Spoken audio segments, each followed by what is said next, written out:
Regan Slaymaker for Not Just Boxing. I have the pleasure to be joined by the British, the Commonwealth, WBC Silver Super Lightweight Champion Dalton Smith. Dalton, it's fight week, we're only a few days away. How are you feeling heading into this one, mate? Feeling good. Another fight week. Been here many times before, so yeah, it's nothing new.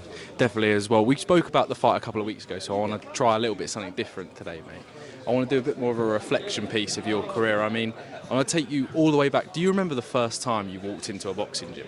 I remember the first time we went into Steel City Boxing Gym. And I always made it was an old building.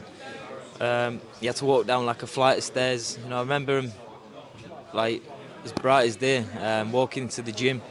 But it was a bit of an old school gym then. And then I remember my first day. I remember sparring. I remember the first time I started taking punches, and you start losing your rag. You wanted to, rip someone's head off. So yeah, I've still got all those memories.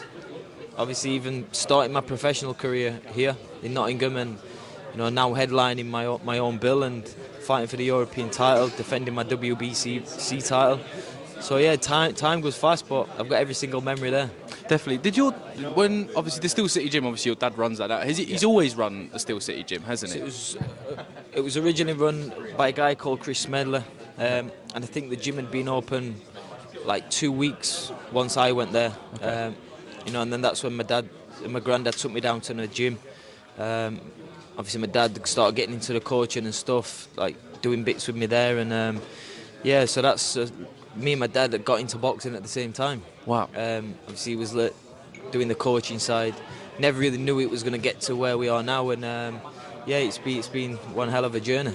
It definitely has as well. Do you remember the amateur fight that you kind of learnt the most from? Obviously, like your dad by his own admission and yourself, you had quite a few injuries in the amateurs, obviously, and then kind of that's why you turned pro essentially as well. But do you remember the amateur fight that you learnt the most from?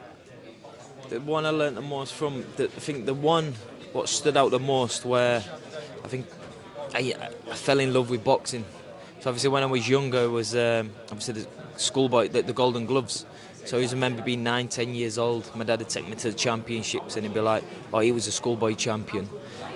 And the schoolboy title to me was a world title. Then I was like, "Oh my God, he's a national champion." And obviously the first year I entered the schoolboys, I won the Golden Gloves there, and wow. I think at the time it was like me and my dad had won a world title. With those memories, I remember how much it meant to me. So that probably stands out the most to me, where I'd actually achieved something big. I thought, you know what, I must be good at this boxing. Because people say, "Oh, he's a good fighter," but until you achieve something. But yeah, winning my first national title, I remember jumping out the ring, giving my dad a big hug, and they're good memories.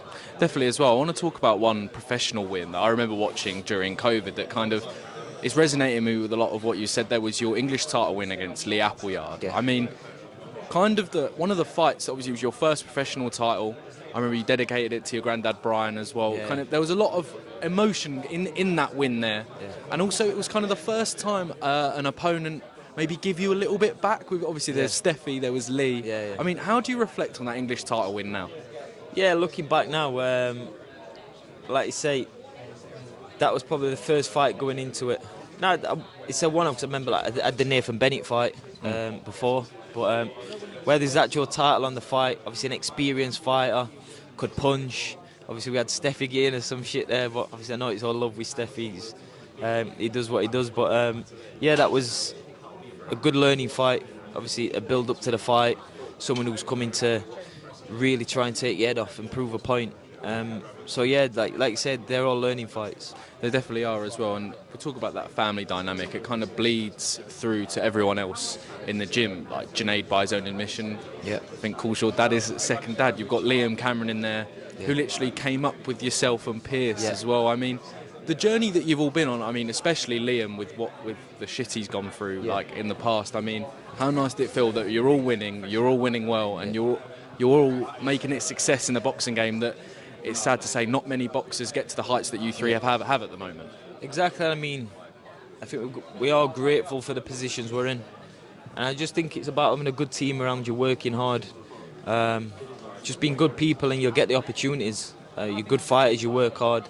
You're going to have your dips in your career. Liam's the best one to look at.